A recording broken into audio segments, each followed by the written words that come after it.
నీ డబ్బే, సామాన్యుల డబ్బు, రైతుల డబ్బు, పేదల డబ్బు, చదువుకోవాల్సిన పిల్లల డబ్బు, వృద్ధుల డబ్బు, మన డబ్బు.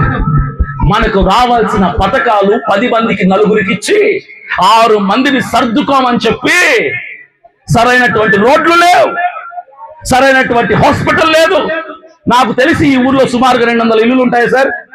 అయ్యా 200 గడప ఉంటుందా?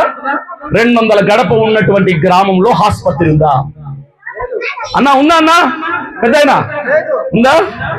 200 గడప ఉన్నటువంటి ఊర్లో ఇంటికి ముగ్గురు నేసుకున్నా కూడా ఎంతమంది అవుతారు? సుమారుగా ఎంతమంది అవుతారు? ఒక 600 మంది 700 మంది జనాభా. 700 మంది జనాభా ఉన్నటువంటి ఒక గ్రామంలో ఆసుపత్రి పెట్టాలన్నటువంటి ఆలోచన మీ దగ్గర ఓట్లు అడిగే వాడికి రాలేదు చూడు. అందుకొచ్చాను. మీకు ఇచ్చిన కరపత్రంలో పాయింట్ ఒకటి ఉంటే చదవండి. ప్రతి గ్రామంలో 24/7 పని చేసే వైద్య శిబిరాలు ఉండాలి. కార్పొరేట్ హాస్పిటల్స్ కట్టక్కర్లా, మన గ్రామాల్లో కార్పొరేట్ హాస్పిటల్స్ అక్కర్లా. అర్జెంట్ గా ఏదో విష పురుగు కరిస్తే, పాము కాటేస్తే, అర్ధరాత్రి విరోచనాలైతే, జరగకూడదు ఏదో జరిగితే, జరగాలని కోరుకోం, పరిస్థితులు బాగలేక జరిగితే ఇక్కడ నుంచి ఆసుపత్రికి వెళ్ళటానికి ఎన్ని కిలోమీటర్లు వెళ్ళాలి సార్? మీరు ఎక్కడికి వెళ్ళాలి? 10 కిలోమీటర్లు పోవాలి ఆసుపత్రికి.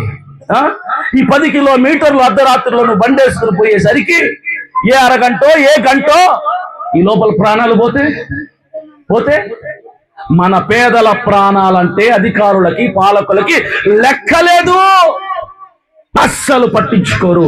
ఏ సార్ మావి ప్రాణాలు కావా అని అడుగుతున్నా నేను. మావి బతుకులు కావా? మేము బతకద్దా ఈ దేశంలో? మాకు ఓటు హక్కు ఉంది కాబట్టి ఆ హక్కుని వాడుకునే కదా నువ్వు అసెంబ్లీలో కూర్చున్నావు. మరి మా వైపు ఎందుకు చూడటంలా? మా ఊర్లో ఆసుపత్రి ఎందుకు లేదు అని సామాన్యుల పక్షముగా ప్రశ్నించడానికి, సామాన్యుల సమస్యని ప్రభుత్వం దృష్టికి తీసుకెళ్ళటానికే అభినయ్ దర్శన్ అని నేను పాదయాత్ర చేస్తూ ప్రజల మధ్యలో తిరుగుతున్నా ఈరోజు. ఇది కారణం.